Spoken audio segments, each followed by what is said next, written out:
Salut les disciples d'Avan, bienvenue sur la chaîne Ricky Fighters. Donc on va revenir un petit peu sur cet épisode numéro 14 de Dragon Quest The Adventure of Dai, Fladzar, le commandant de feu et de glace. Alors justement, en parlant de Fladzar, vous pouvez le remarquer, hein, j'ai un œil qui part un petit peu en vrille. Donc voilà, je fais un peu le style de Fladzar tout simplement. Parfois Fladzar il a un œil comme ça, plus gros que l'autre. Bon, ça fait plaisir, maintenant je me compare complètement à Fladzar. Enfin bon, revenons un peu sur cet épisode. Alors tout d'abord on va faire un petit résumé comme d'habitude, et puis ensuite je vais vous donner mon ressenti sur cet épisode, et encore je vous donnerai aussi mon avis tout au long de ce petit résumé.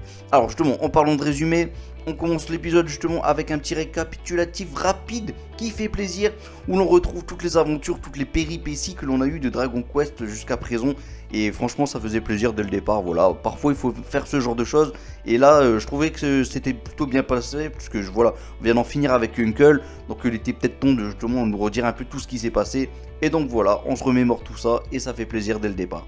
Alors, ensuite on retrouve nos amis qui font un peu le deuil de la mort de Uncle. Notamment Mam qui elles, elles sont quand même plutôt mal malgré tout, mais il y a quand même Pop qui est là pour la rassurer, et Pop qui s'en veut quand même quelque part de la rassurer, parce que voilà, c'est un peu son rival comme Yunkel, hein, et oui c'est son rival, et donc voilà, il donne un petit coup de poing dans l'arbre et il se fait mal. Franchement Pop il est plutôt drôle, franchement Pop il est vraiment drôle, et on le kiffe tous. Et donc on continue les aventures, parce que Badaku lui, pendant ce temps-là, il est en train de réparer la fameuse armure de Dai. Donc voilà, il a réussi, il est assez fier de lui, et je le trouve plutôt drôle, hein. Voilà la façon dont il était fier de lui. Franchement, Badaku pour le moment, on trouve que ce personnage est plutôt sympa. Maintenant, en tout cas, voilà, c'est ce que je pense, hein, voilà. Et donc du coup, on continue. Comment vont-ils faire pour pouvoir localiser Leona? Eh bien, Badaku a la solution. Il suffit simplement d'y aller se rendre dans le vieux temple, hein. Dans le temple, dans un entrepôt, il y a de la poudre à canon, et donc il faut retrouver cette fameuse poudre à canon, et donc pour ça ils seront dans les ruines de ce temple, et Dai hésite pas pour essayer de découvrir sa technique, parce que lui-même il était inconscient quand il l'avait exécuté contre Yunkel. Donc il utilise le fameux slash terre de Mera, avec un Mera dessus, voilà, ça faisait plaisir, il a réussi à tout débroussailler. Et par la même occasion, il a aussi allumé les mèches, j'ai presque envie de dire allumé la poudre. Et donc hop, ça a fait une sorte de feu d'artifice, ce qui a signalé du coup la présence de nos amis. Et donc là ensuite, il y a Amy qui arrive en montgolfière. Donc elle fait partie des 3 grands sages, hein, voilà. Son style est plutôt sympa. Il a un petit peu changé par rapport à celui du manga, donc voilà, je le trouve plutôt cool. Voilà, n'hésitez pas à dire en commentaire ce que vous en pensez. Moi j'aime bien son design. Et du coup, elle fait la connaissance du grand héros Dai, hein, celui que Leona arrête pas d'en parler à ses 3 grands sages. Hein. Et du coup ensuite ils se mettent sur la route pour y aller là où se trouve justement Leona, dans un fameux phare, oui effectivement elle est dans un phare sur l'île de Valge.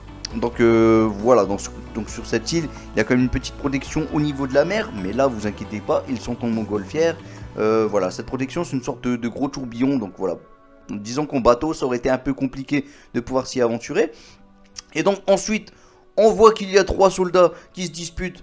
Parce que voilà, ils ont un petit peu faim, ils ont la dalle, voilà. Ils ont faim, il faut les comprendre hein, quand même. Ils sont là aussi pour sauver la princesse, mais quelque part, la faim justifie les moyens, j'ai presque envie de dire. Mais voilà. Du coup, il y a quand même Leona qui intervient et voilà, elle arrive à réconcilier tout le monde. Elle était prête à jeter la nourriture, et non, voilà. Finalement, tout s'est bien passé, on voit que la princesse Leona a un grand cœur, malgré son petit côté un petit peu machiavélique, hein, son petit côté un petit peu démoniaque. D'ailleurs, ils en ont parlé un petit peu aussi dans la montgolfière, hein, de ce côté-là, et ça c'était drôle aussi. En termes de gag, franchement, moi j'ai kiffé hein, cet épisode, je vous le dis d'ores et déjà, comme ça c'est fait. Et donc du coup, une fois qu'ils se sont disputés, il y a le grand Fladzar qui arrive, et il lamine directement les 3 soldats assez rapidement.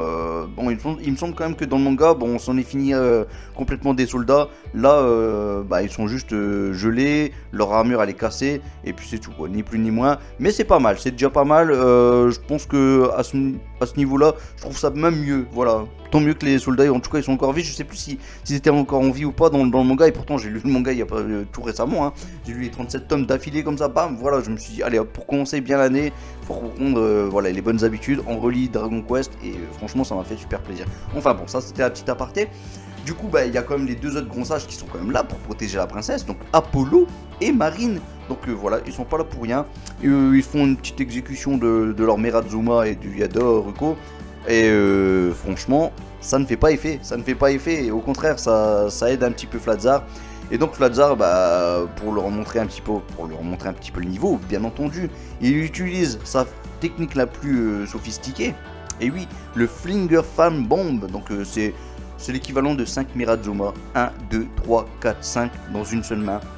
C'est une technique interdite. Bon, là c'est pas encore dit, je sais pas s'il devait le dire à ce passage-là, mais en tout cas, sachez-le, c'est une technique interdite. Voilà, en tout cas, il faut savoir quand même, je vous le dis tout de suite, parce que voilà, je pense pas que c'est un gros spoil, mais c'est censé épuiser un peu de la vie de la personne qui l'utilise, quoi. Après, je sais pas si sur Fledzar ça a effet sur lui, vu que c'est un monstre lui-même qui est un monstre interdit, voilà, il a été créé dans ce côté un petit peu interdit.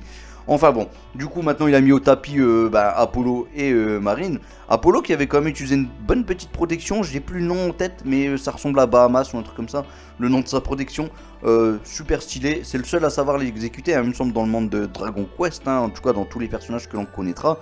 Donc voilà, franchement, super protection qui fait plaisir. Et du coup c'est à Leona de faire face maintenant à Fladzar, il reste plus que Leona. Elle utilise ton petit Yado et ça se transforme en gros pic de glace qui appartient maintenant à Fladzar, qui est prêt justement à utiliser contre la princesse Leona. Mais avant qu'elle ne subisse le coup, il y a quand même Dai qui arrive à la rescousse. Voilà, il a lancé son petit glaive sur le corps du côté de la glace, en tout cas de Fladzar. Et ensuite Dai arrive. Et du coup, Fladzar utilise ce fameux pic de glace pour le lancer sur Dai. Dai utilise le Mera pour le déglacer. Et donc voilà, il menace d'ailleurs Fladzar en lui disant hey, si tu t'en prends la princesse, eh bien tu es un homme mort. Voilà en comment finit cet épisode. Épisode vraiment sympa. Le prochain promet d'être plutôt cool, voire peut-être un très bon épisode, hein. Je vous le dis, je sais pas comment ils vont faire ça, mais ça peut être un très très bon épisode. Dès le départ, on va voir nos amis, Fladzar, donc du coup et tout, il va créer des gros piliers, un pilier de glace, un pilier de feu. Du coup, Dai il ne pourra plus utiliser sa magie, Pop lui ce sera pareil. Donc voilà, en termes de magie ça va être compliqué, ils vont devoir utiliser ce qui s'appelle le escape, la fuite tout simplement. Et en fuyant, il y a quand même Matorif qui va les aider, puisque voilà, leur montgolfière va atterrir plus ou moins proche du tourbillon. Il y a Matorif qui va venir, qui va utiliser de la magie, et heureusement qu'il sera là, et donc on va faire la connaissance de Matorif. Ensuite, Dai va devoir faire face à Mist, ce qui craint, et d'ailleurs il sera même accompagné de Zaboera. De l'autre côté, il y aura Pop qui va devoir faire face lui à Adlar, et je sais plus s'il y a quelqu'un d'autre, peu importe, on s'en fout. Mais en tout cas, voilà, ça craint pour nos amis. Comme vous pouvez le voir, ça va être un combat de ouf. Et il y aura Yunkel qui va venir quand même aider son grand rival. Enfin, en tout cas, pour Pop, c'est son rival, hein. Il va venir aider Pop, tout simplement. Donc voilà, un épisode qui promet d'être sympa. Je sais pas jusqu'où ils vont y aller, mais voilà, j'espère quand même que l'épisode va être cool. Il y a moyen de faire quelque chose de sympa en tout cas. Il y a moyen de faire quelque chose de sympa. Alors en termes de musique, on a eu 2 bonnes musiques. Sinon, dans l'ensemble, l'épisode n'a pas eu trop de musique. Voilà, c'était assez silencieux en fait. Et pourquoi pas, justement, j'ai aimé ce petit côté un peu silencieux. Il fallait ce petit côté silencieux pour montrer justement le côté un petit peu aventurier. Et ça, c'était plutôt sympa. Les seiyuu magnifiques. Voilà, on découvre les seiyuu de Marine, de Emi et de Apollo. Franchement, on la voit, elle coïncide totalement avec le personnage, avec les personnages. Et ça fait plaisir, ça fait super plaisir. Moi je suis complètement convaincu par leur seiyuu. La voix de Fladzar, là on l'a vu un peu plus à l'œuvre. Franchement il est complètement démoniaque ce personnage. Oh là là là là, j'adore. Et après il écrase avec son pied, mais franchement il est machiavélique ce personnage, j'adore. Franchement le seiyuu, il a fait du bon travail là à ce niveau là. Oui, donc j'étais sur les musiques malgré tout, il faut continuer à en parler. Il y a quand même eu 2 grandes musiques quand même plutôt sympas. Le moment où Apollo et Marine exécutent leur sort magique, leur sort de Mirazuma et de Yadoruko, ou c'est Yado, je sais plus, peu importe pour Marine, c'est pas grave.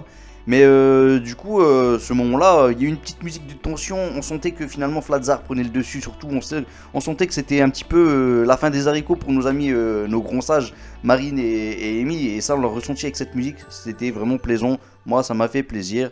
Et deuxième musique qui faisait plaisir aussi, c'est le moment où Dai est arrivé comme un grand héros. Voilà, cette musique de héros, justement, de sauveur. Ça a fait super plaisir. Voilà, la petite musique que l'on connaît déjà, hein, mais vraiment bien placée. C'était nickel. Associé à tout ça, voilà, il y en a beaucoup qui voulaient que justement les épisodes vendaient un peu plus au ralenti, parce qu'ils trouvaient que ça un petit peu trop rushé. Eh bien, je peux vous dire que cet épisode, je l'ai trouvé un petit peu justement trop au ralenti peut-être même. En tout cas, les seiyuu du coup à ce niveau-là, ils ont pu faire du travail remarquable. On a eu des bonnes blagues, il y a eu notamment Pop qui s'est pris une petite gifle dans la montgolfière. Il y a aussi au début quand ils en ont voulu, franchement il y a eu pas mal de gags. Il y a eu Badaku aussi qui est juste ouf, voilà, on a kiffé. En termes de gags, en termes de comique, franchement j'ai kiffé. En termes d'animation, franchement on est sur un épisode. Bon, à chaque fois que je vais dire ça, il y en aura toujours un qui va venir me dire non, on n'est pas sur un épisode OZEF. Si, on est sur un épisode OZEF quasiment là, on est sur une transition, on n'attend pas grand chose d'un épisode tel que celui-là. Et pourtant, je peux vous dire que l'animation était plutôt là. Voilà. Pour un épisode OZEF, l'animation était plutôt excellente. Voilà. Pour un épisode OZEF, je dis bien. Maintenant, par rapport à d'autres épisodes, on a eu de l'animation bien meilleure, bien entendu. Mais là, sur un épisode OZEF, on a de l'animation plus que génial. Voilà. Plus que génial. Je vous le dis honnêtement. Moi j'étais complètement séduit par cet épisode, il n'y avait rien à dire. Si ce n'est qu'en début, j'ai pas compris, voilà les petits. Vraiment dès le début de l'épisode, j'ai pas compris. On a un plan comme ça. Attention, hein, tout passait bien, ça passait nickel. Mais j'ai pas compris pourquoi ils ont voulu changer à chaque fois de plan. On a la tête de Mam sur le côté, tête de Mam en face, tête de Pop de la même façon. Ils ont voulu faire je sais pas combien de fois des changements de plan. Je n'ai pas compris pourquoi ils ont voulu faire ça, voilà, je l'avais dit pendant la réaction, mais bon, peu importe. En tout cas, ça a passé, mais j'ai pas compris pourquoi ils ont fait autant de changements de plan, tout simplement. Donc j'ai parlé d'animation, de la musique, que dire d'autre? Bah écoutez, sur l'ambiance générale de cet épisode, un épisode comme je vous l'ai dit que j'attendais pas grand chose, si ce n'est que là, voilà, on découvrait Flatzar, tout ça, en termes de seiyuu, voilà, c'était bon. Franchement, les dessins, voilà, dès le départ, je l'avais dit dans le live réaction aussi, hein, mais les dessins, il y a un autre style, je trouve. Je trouvais le trait un peu plus accentué, le trait des dessins, et franchement, ça faisait plaisir. Moi, je sais pas, j'ai vu aucun défaut sur les dessins, et ça, c'était beau. Ça, franchement, c'était beau. Et puis, comme je vous le disais, l'ambiance, franchement, je pense que là, ils ont complètement fait le café, ils ont sorti la cafetière et compagnie, parce que là, franchement, l'épisode. Voilà, il était plus que regardable, c'était un épisode, on s'en fout, mais en même temps, il faisait plaisir, voilà.